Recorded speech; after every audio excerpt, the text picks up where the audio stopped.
either our money back or you're going to put us on another flight with other airline. So I don't care if people listen to this. So anyway, they finally got us to give us vouchers that we could use at Delta. So because he wanted to fly out of Newark. So anyways, we take a cab all the way from Manhattan to Newark, which is a huge amount of money in it itself. Yeah, right. We stay at the hotel we already had booked, and we slept for I slept about 45 minutes, right? I went in, took a shower, got dressed for the next day, and lied in the bed for 45 minutes, woke back up, got back on a shuttle to the airport. We got to the airport, haggled with Delta, got a flight, and then we got on a puddle jumper for like Cincinnati, and then from there because they couldn't find the pilot of your original flight. Yes, they couldn't find the pilot. It's like, we don't have another pilot. It's like, well, how do you not? Why not? Well, it's weird to be. I mean, I guess if you can't find the pilot by 10 p.m. the night before, you can't expect that you'll find him by the next morning. I guess they were on. I mean, this is back in the early 2000s, so I don't know. Maybe it might have changed. Things were different then. We were we're more naive, more open. Didn't have as many pilots. Well, the thing with a lot of those pilots is that they come from. They come. The way they rank up now is that they get a lot of these regional pilots to come on board. And a lot of those pilots have been like working like 80-hour weeks, sleeping bunk beds because they want to rack up as much flight time as they can so they can get a job that actually pays more than, just a glorified bus driver with wings. And so, they might be super stressed out and exhausted and bleary-eyed and probably not good for flying. Once they rank up, they don't have those schedules anymore, do they? I don't know. Yeah. I mean, I don't know how it works anymore. It used to be like United used to be really good, but after the past 8-10 years, I don't know if that's changed at all. Like, well, we have several pilots in the audience. I'm sure they'll let us know. Yes, let us know. I'm curious because everything I know is dated. It's like 15 years old, so I'm sure everything has changed or some things haven't changed. Veronica, you got any questions? Nope. Okay, let's just roll with it then. All right, let me hide. Here we go. Daily Tech News Show is powered by its audience, not outside organizations. To find out more, head to dailytechnewsshow.com/support. This is the Daily Tech News for Monday, February 13th, 2017. I'm Tom Merritt. Veronica Belmont back in the house. How's it going, Veronica?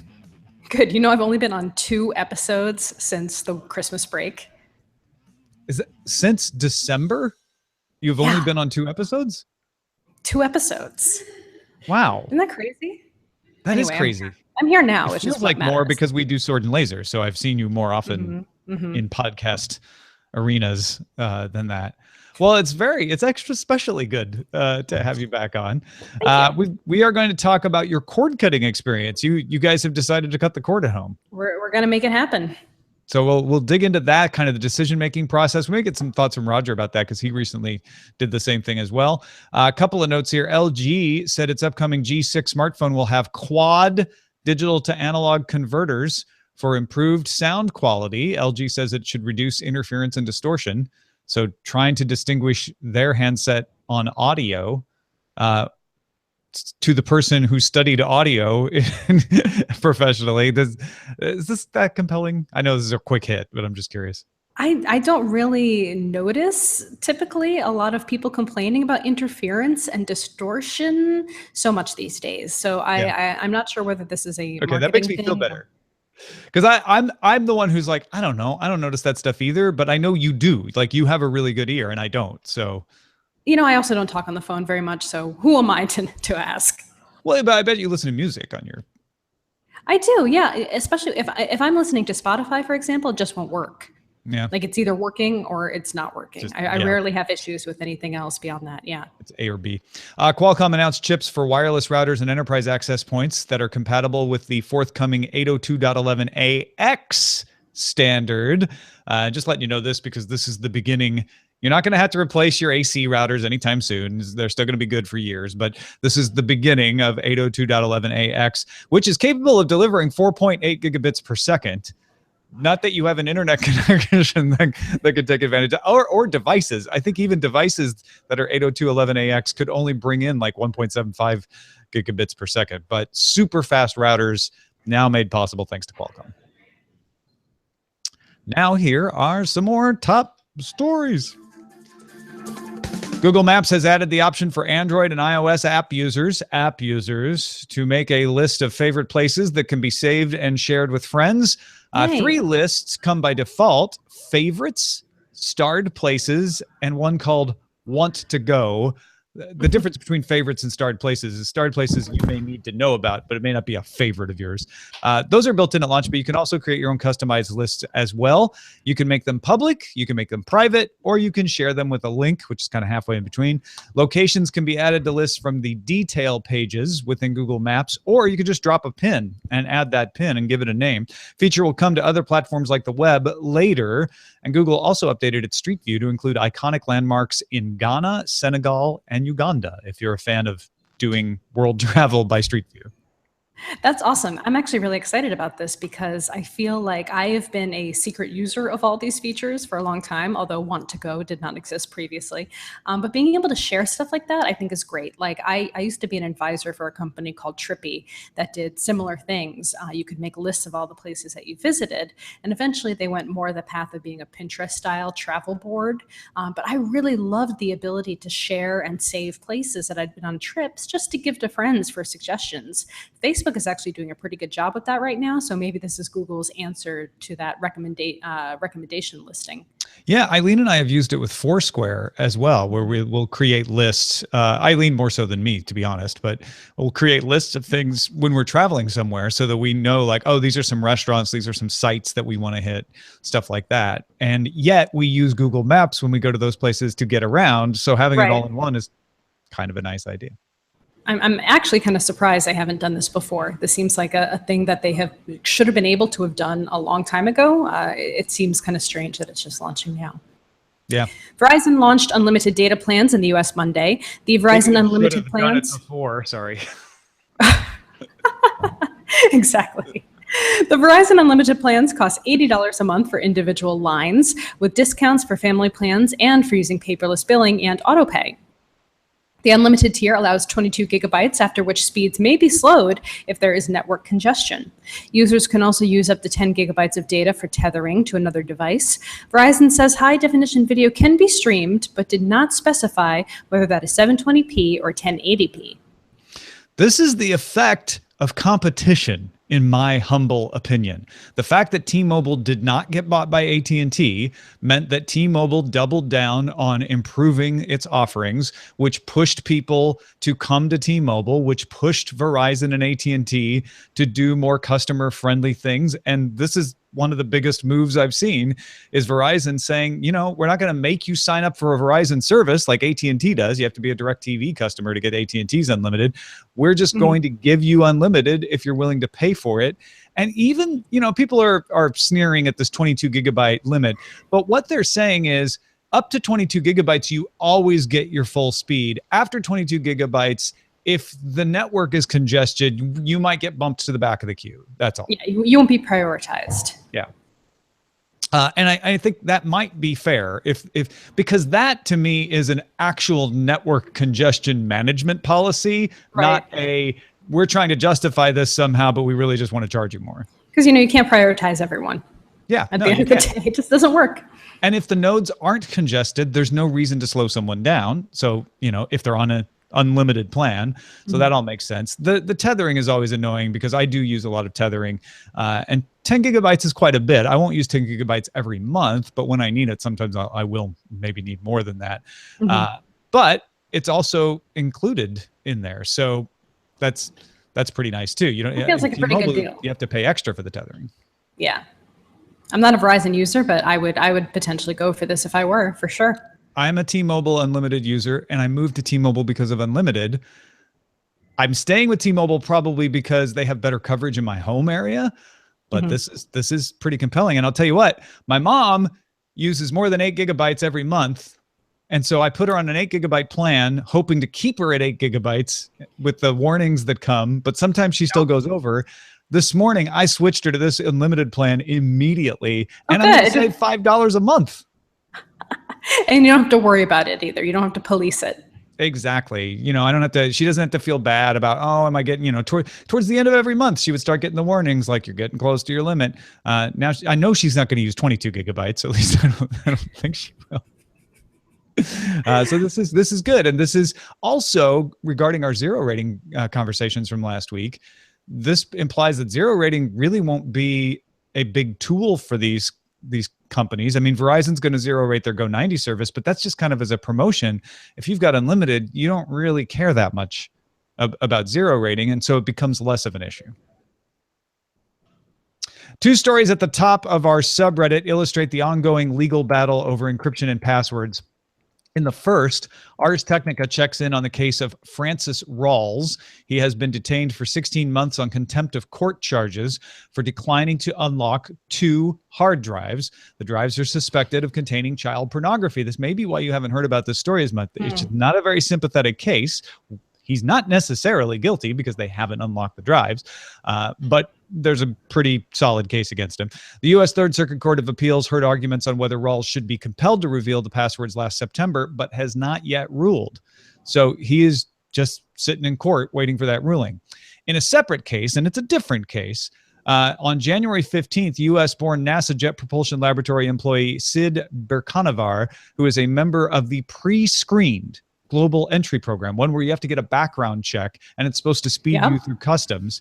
He was stopped at Houston Airport and forced to unlock his phone by a U.S. customs agent, his NASA phone, before returning into the United States from Chile. He had been to Chile on vacation. However, he needed to be on call for work, so he took his NASA phone with him.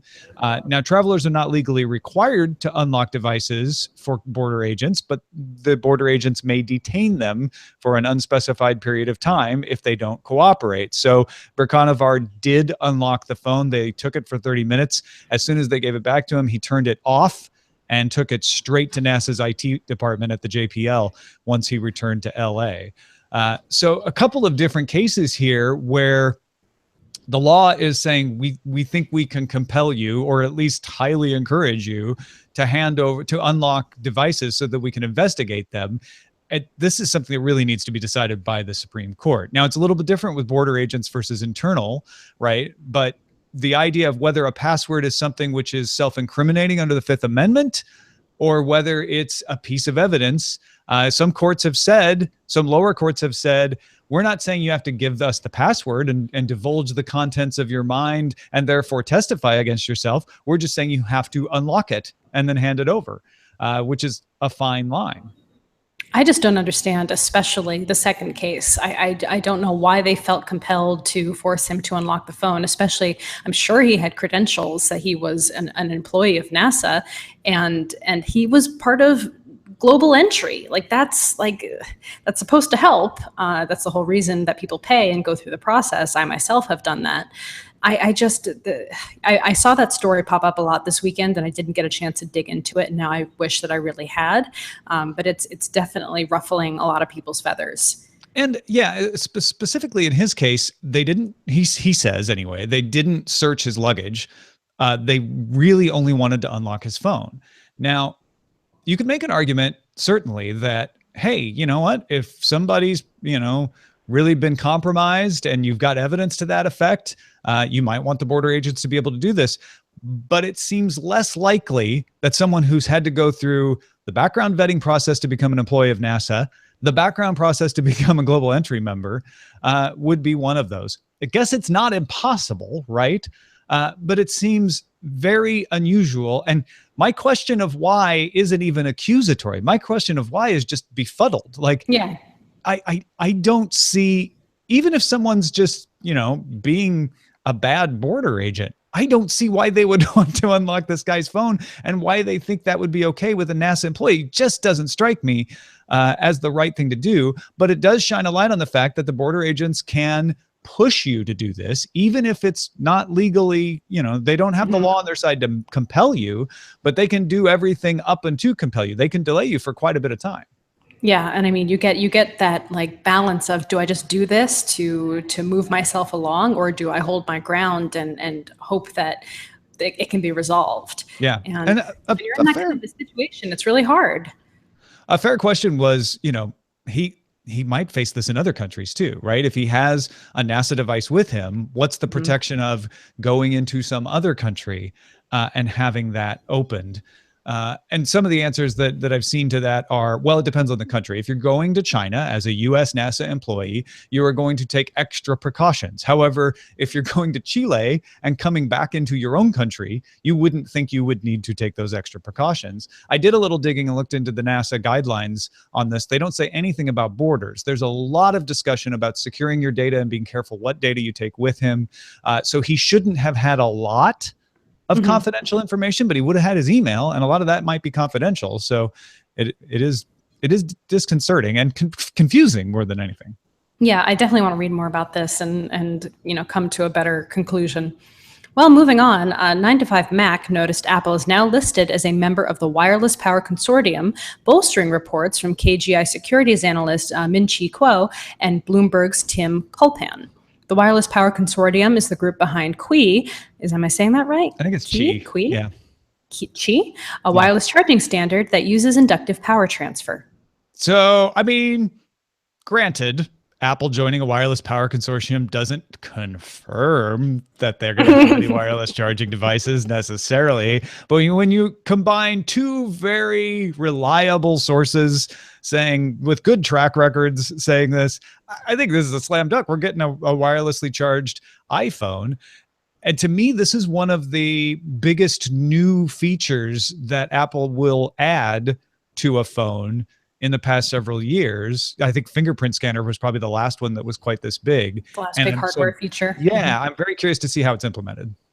I'm excited about it. I mean, they've been refuting those rumors for a long time, and wireless charging has been something that we've been, not so patiently waiting for throughout the years. And every CES, a couple gadgets or two come out that manage it pretty well. But for something mass market like the iPhone to do it, that's going to be huge. I mean, I know there's Android phones that can also do it, but Galaxy S does it for a while, for a long time. But for Apple to do it, it definitely will become something even more. Wait, yeah, for good or ill. You may not like it, Android fans, especially because Android is the dominant marketing. But when Apple does something, it pushes it into more people's minds. That's just the way it has been for a while. And Molly Wood on Twitter said she thought Starbucks having the Qi charging pads might be another reason why you've seen this sort of thing. Intel confirmed at its annual Investor Day that the forthcoming 8th generation Core microarchitecture of processors, codenamed Coffee Lake, will be produced on their 14 nanometer process. This would be the 4th generation of processors made on that process node, beginning with the Broadwell architecture in 2014. Now, that's a big deal. Usually there's a tick-tock. You have 2 processors on a particular fab, and then you move to the next one. This is a big change for Intel. Intel is saying that the Xeon data center chips will get the priority on the new manufacturing nodes. So the Xeon chips will be first developed on the upcoming 10 nanometer and 7 nanometer manufacturing nodes because they're making more money off the Xeon chips. It used to definitely not be that. With the slowing of PCs and the not slowing of data center needs, Xeon is making them more money. Intel's highly anticipated Cannon Lake CPUs, that's the next one down the road, which should be based on the new 10 nanometer process, don't have a release date yet. So if you're looking forward to that for your consumer chips.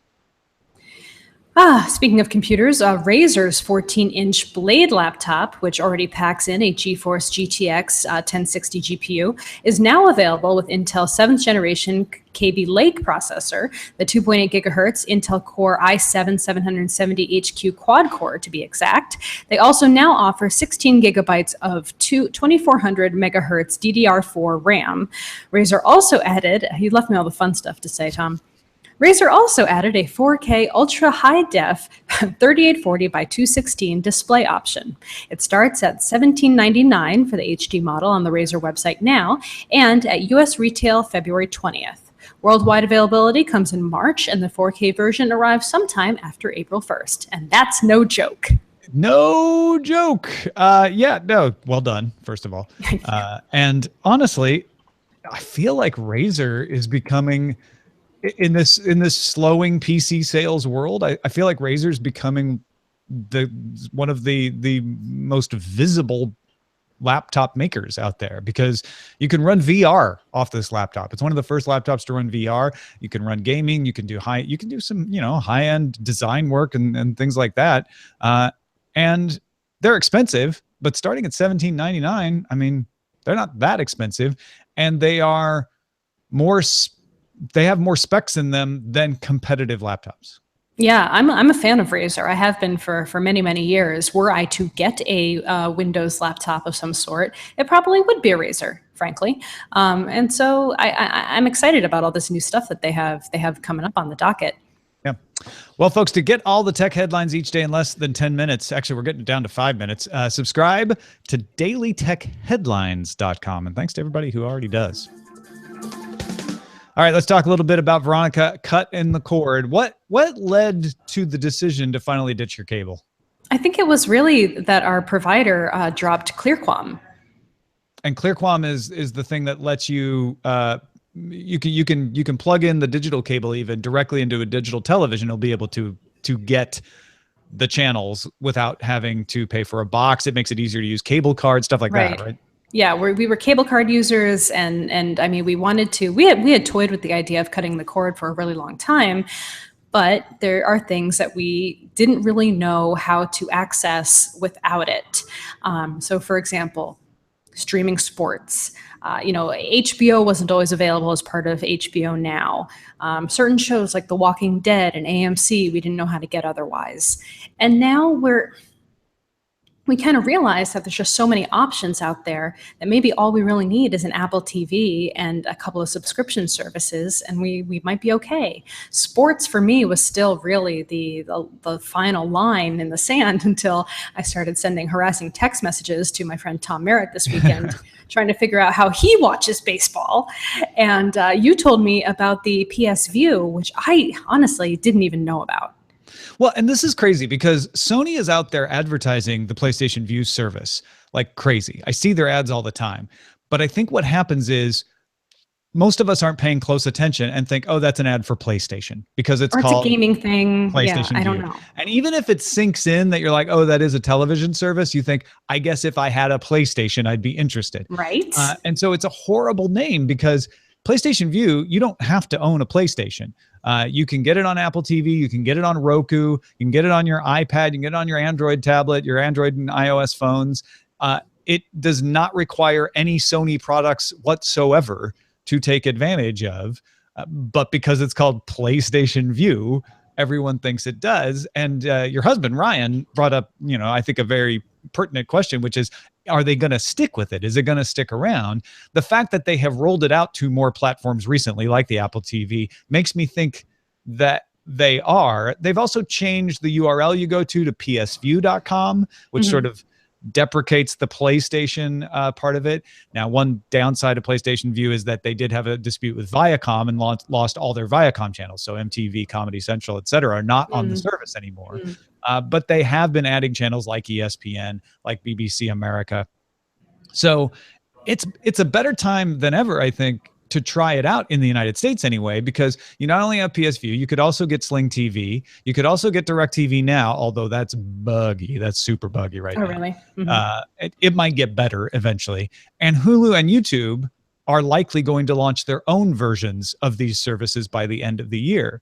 So even if you guys start with PlayStation Vue, this is the beauty of cord cutting to me, is you can be on PlayStation Vue until Hulu launches their service, and then you may go, hold on, that has everything we need at a better price, or that has more of the things we need, and just cancel. You don't get locked into contracts. And you mean I don't have to call someone like Comcast to cancel it? I can just cancel it on my computer? That's a very important concern for both of you, isn't it? Yes. Do I have to talk to a human being? Yes.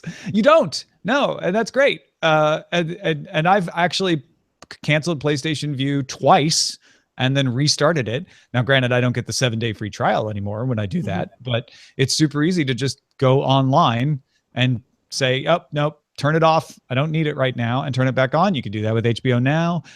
You can even do that with Netflix and Hulu. I used to put my Hulu subscription on pause. I think I had it on pause for a couple of years there before it finally made sense to me. So did they fix the ad thing? Do I still have to watch ads if I pay for Hulu? No, if you pay for Hulu on the base tier, you have to watch a limited number of ads. It's usually just a couple. Sometimes it's not any. It depends on whether they're selling them. If you pay the extra amount for the ad-free service, you don't have to watch any ads unless it's like 2 or 3 ABC shows where you have to watch one ad before the show starts, and that's it.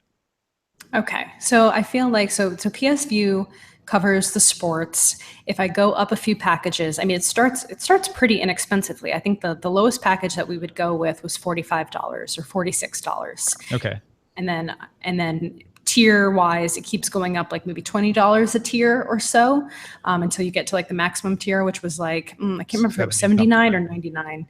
Yeah, 79? Probably 79, I think. Yeah. And that included sports and movies and HBO and Showtime and basically everything you could possibly want, I guess, unless Comedy Central is a big decider for you. Right. And if Comedy Central is the thing, and maybe your sports need is different, right? You wanted the Bay Area sports, and that's something that PlayStation has. Sling TV doesn't always have your regional sports, but it has ESPN. And if it did have your regional sports and ESPN and you wanted Comedy Central, and that was the most important to you, you can go to Sling TV. And that's around $40 a month. Do you mind if I step in real quick? Hey, Roger. Yeah, no, I know you've recently been cutting the cord too. Yeah, I cut it just because when I moved down here, it finally gave me an excuse not to get cable TV. And it was cheap. I mean, like my internet's like $36 a month. Now, it's interesting because my father-in-law is a super baseball fan. And he just wants to watch all the baseball. And he was like, oh, how much would it cost to get DirecTV? And he's like, well, they had a dish here before. The dish is still on the TV. Or not the TV, on the roof of the house. And it's like, but with all the coax cables and the holes they drilled, I really don't want to deal with it. It's like, here's what I'll do. I'll buy you a 24-inch TV with Roku built in, and then we'll sign you up for MLB. And that'll cover everything. I'll buy you a $10 antenna so you can get over-the-air stuff, and then you can use our Hulu account to watch everything else. And he really just watches sports, or basically baseball. So that covers pretty much everything. And I don't have enough time during the week to watch everything on a normal basis anyway. So I have Hulu, I have Netflix, I have Amazon Prime, and over-the-air, and I watch like CW. CW has an app that lets you watch their stuff for free with ads. So even if I like I miss out on Flash for 2 weeks, I can still catch up, which is great.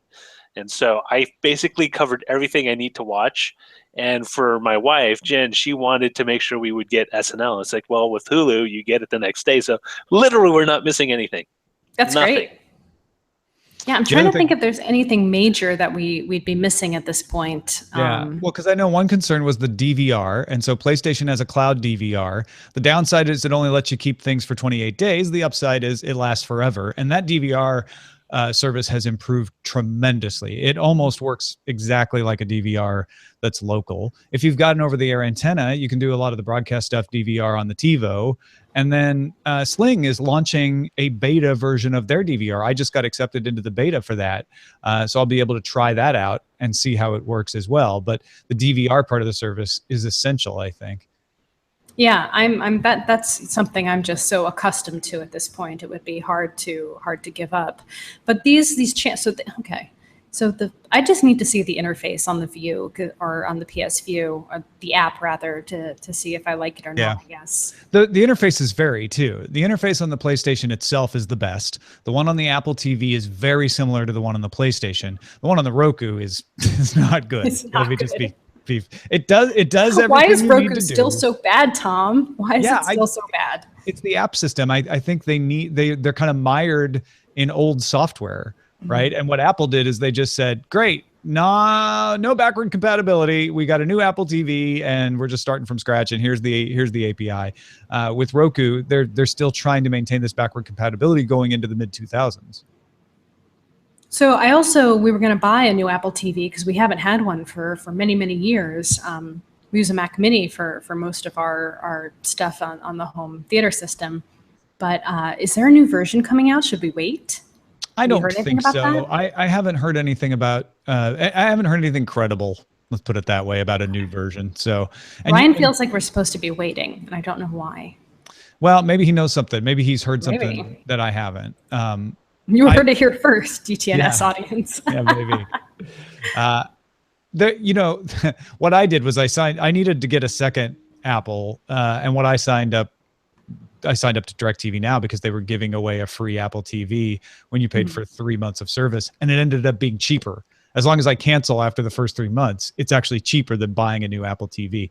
I don't know. That's something to think about. You get the MLB network on DirecTV Now. That's one that you don't get on the other services.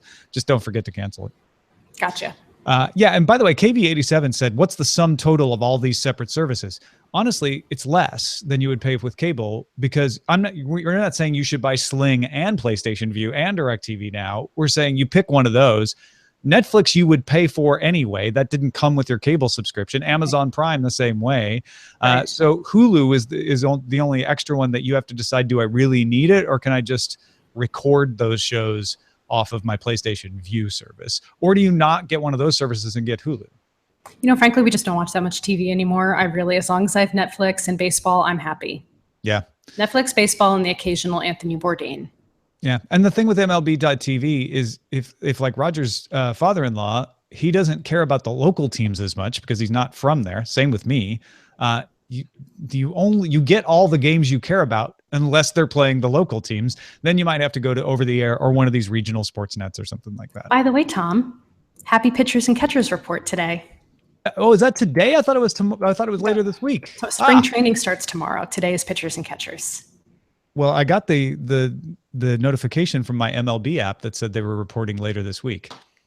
Well, they lied. That's not true. Happy beginning of the actual spring, which is when pitchers and catchers report to spring training in Arizona.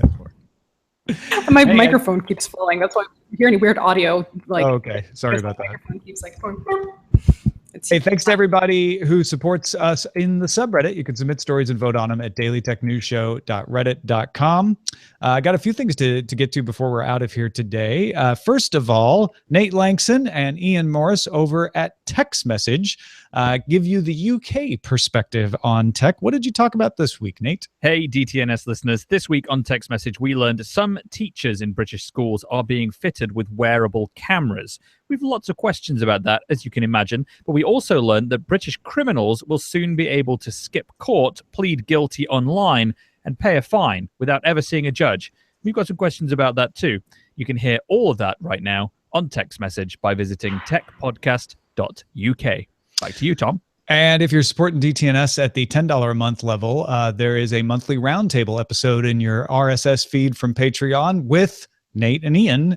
We talked a lot about the history of teletext in Europe and how it compared to information delivery systems here in the US. It was a lot of fun. So go check it out either in your Patreon feed or at techpodcast.uk.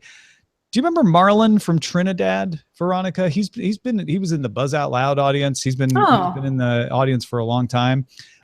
He is a big Android user and very good at sending us stuff about Android. And we talked on Friday with Lamar about whether it's worth it to upgrade to the flagship phones anymore, or you can get something like the OnePlus 3T and be just as happy. Here's what Marlon thinks about it. Hey, Tom and Veronica, I think. This is Marlon, the guy from Trinidad. I just wanted to chime in on your discussion last week about cell phones upgrading and what it would take people to buy a new one. What can the companies do? So Gallup did a poll in 2015 of Americans, and 54% upgraded their phone when it became obsolete or it stopped working. So that's like 3 or 4 years. 44% upgraded when their cell phone provider allowed it, which is on average every 2 years. And only 2%, the enthusiasts like me, upgraded as soon as possible, which is like once a year.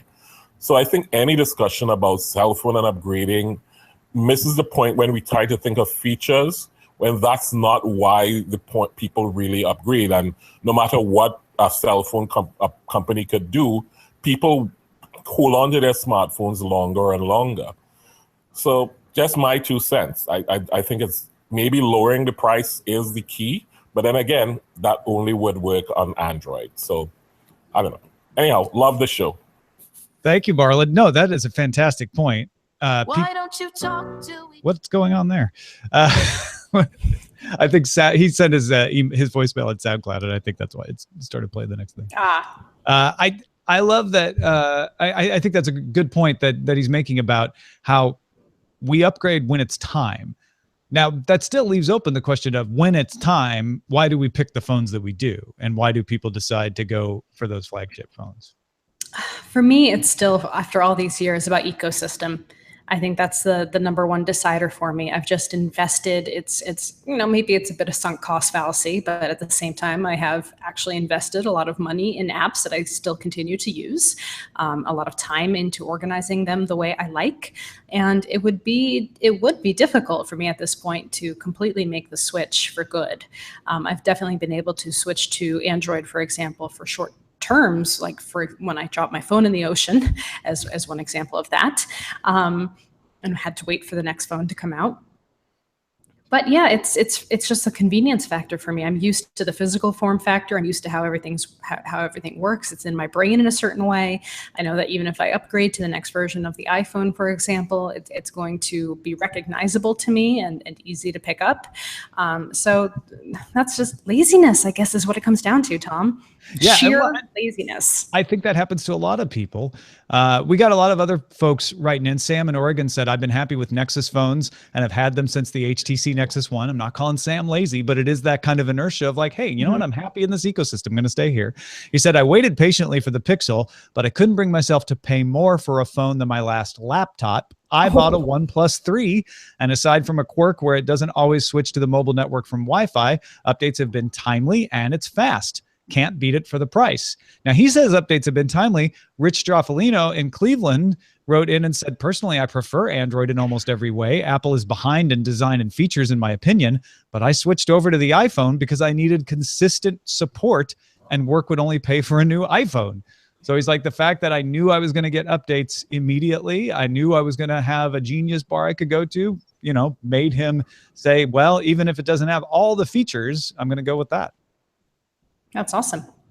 Also, side note here, Ewan Rankin of the British Tech Network let us know that he took his Mac SE to an Apple store in Touchwood in the UK to see if they could help get it running again.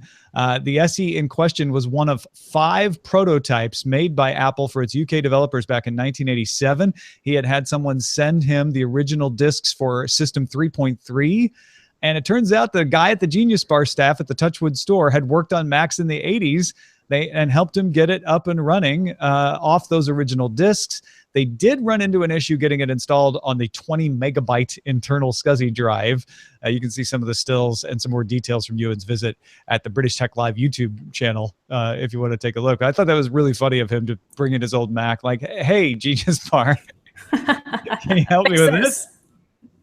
That's great. Finally, Andy from Indecisive Weather, Michigan says, a couple weeks ago, I did an Oculus Rift demo at a local Best Buy in Michigan. They seem to have a solution to the idea of sweat on the demo units, which was a roll of thin foam liners that used a sticky surface to attach to the normal padding. Could have been slightly better if they had some kind of Velcro instead of sticky, as it didn't want to stay on at first. But he says if they had these VR units at the gym could sell liners for $1, maybe, and have a quick release for the straps and sell extra straps. And Andy says if they did that, I'd use it. Wait, what is this? What is this problem solving for? With when you have VR in public at an arcade, some gyms are using it, roller coasters. A lot of people get grossed out at the idea that all of the gunk from the previous user might still be there. That's a valid concern.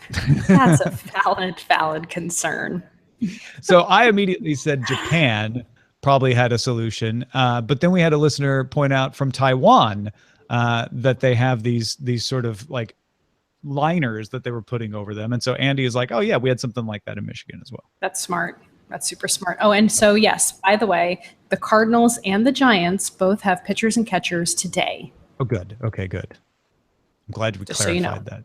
Others are later, a little bit later, but not by much. It'll be a good season. Even if the Cardinals did get punished for hacking. They shouldn't hack. They shouldn't hack, Tom. They shouldn't. That guy is no longer with the organization. So go look it up if you want to know more about that. Did they kill him? No, they fired him a long time ago before this even came out. He Oh. got fired for separate reasons. Yeah. Well, thank you, Veronica Belmont, for joining us. What do you got going on to tell folks about? We'll have a new episode of The Sword and Laser this week on Wednesday, so stay tuned to that. And also, as always, growbot.io. We launched our brand new website. So if you're a team using Slack and want to help track your team recognition and all your props and wins, please give it an install and check it out. And also, if you want to talk to me, you can send me a message on Intercom, though my whole team will see it. Just letting you know, so don't be weird. But if you have any questions about the product, just say, hey, I've got a question for Veronica, and I'll answer it for you. Cool. Do that, folks. Let Veronica know you're listening. Hey, and thanks to everybody who supports this show, including Chelsea Adams, Kaylee, Joseph Fargnoli, and big thanks to Corey Wallace and Mark Lesh, who just raised their pledges at patreon.com/DTNS. All kinds of good things that you get there in addition to making the show possible. Thanks for supporting us in any way you can. Our email address is feedback@dailytechnewsshow.com. We're live Monday through Friday, 4:30 p.m. Eastern at alphageekradio.com and diamondclub.tv. And our website is dailytechnewsshow.com. Back tomorrow on Valentine's Day with Patrick Beja. I mean, he's French. Who else would you want to spend it with? Oh, ooh la la. This show is part of the Frog Pants Network. Get more at frogpants.com. Diamond Club hopes you have enjoyed this program. Boom. Drum. Good show. Yay. All right. Titles. Guilty Unlocked. Guilty until unlocked. I know we're still recording, but I will say, like that guy who won't unlock his hard drives. This is a little fun thing for the people who stick around after the show. It was like, oh my god, what if he's Dexter? Oh. Like, what if he doesn't want to unlock the drives because there's more than they think. There's more than they think, and that's exactly what happened to Dexter. They thought he was hiding on his little, like, that he had hidden away something bad, but it was actually a different bad. Mm-hmm. It wasn't the bad they thought. Yeah. Also, spoilers for Dexter. No. Ship it. Just ship it back home. Put it like DHL, FedEx, or whatever. Verizon Unlimited takes 6. NASA's trouble with global entry. That's funny. It wasn't a big enough story, but it was very funny. The Verizon Unlimited take 6. Yeah. No, the NASA's trouble with NASA's global trouble entry. with global entry. Oh. Well, I think, not Fred. BioCow did a version that said NASA employee not eligible for global entry. Yeah. He was, though. That's traveling vicariously through Google Maps favorite things, swipe to unlock border entry. No joke, Razer. Ooh, swipe to unlock border entry is funny. Yeah. I'm torn. Yeah. Smartphones. What if you did smartphones, please? Like, when they say at the border, like the old, like Eastern European border guard, papers please. Smartphones, please. Cut the cord for a new view. Quad deck. It was funny. I don't even know where they put those decks in. Where's the space? Unless they cut in the battery Just size. 2 words. The mobile revolution will be prioritized. The power of the law compels you to unlock your phone. Intel is no more, Moore's Law. The Cabby Lake Show. Guilty on Intel Unlocked is trending at the highest at 8. It's not my favorite. All right. Well, what's your favorite? I think NASA's trouble with global entry is my favorite. Swipe to unlock border entry is also pretty good. So I don't know. I'm torn. I like Verizon Unlimited take 6, but it's probably not the most compelling headline. I just think it's funny. Take 6. The other two that you mentioned, trouble with global entry and swipe to unlock, are also really good. Yeah. All right. What's up to you guys? We're gonna let the votes percolate for a minute.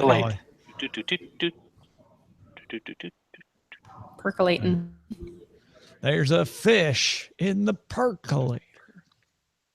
Would explain why everything tastes funny. Taste funny.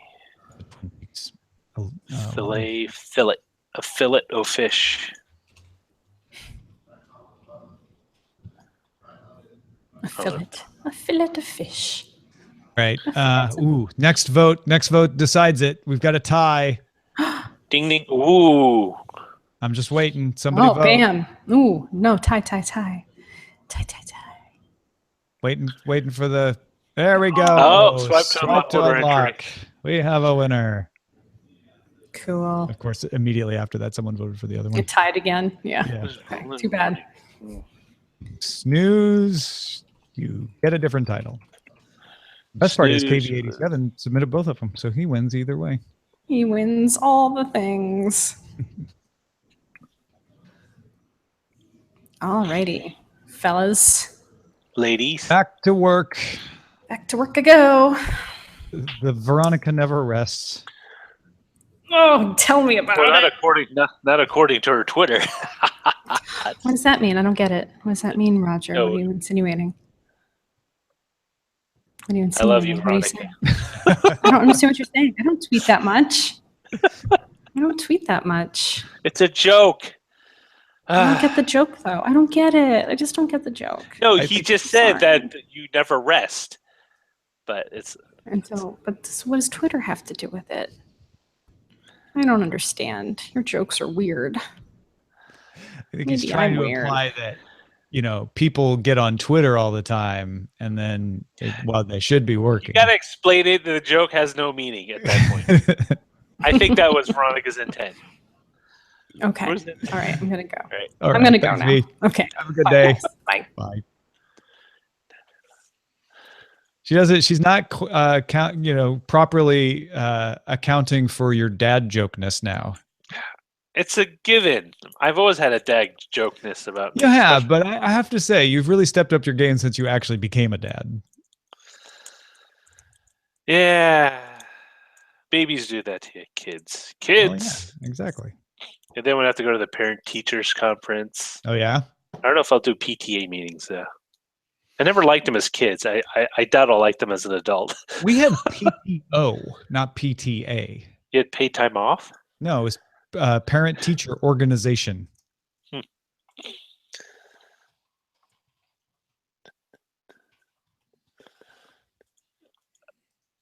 was one of those weird things where I always felt growing up that there was the world you heard about on television and there was the real world, and the real world never matched up.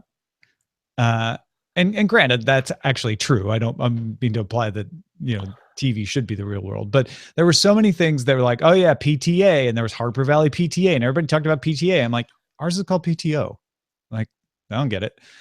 So it was fascinating when I first lived away from Greenville to find like, oh, some of these things really are real. I get it. Well, who said that to me? Someone who moved, who worked at Tech TV, who moved out from the Midwest. It's like, I totally get these Simpsons jokes now, like Trader Sam's and stuff, and like tofu food. Like, you actually have that here. I was like, yeah.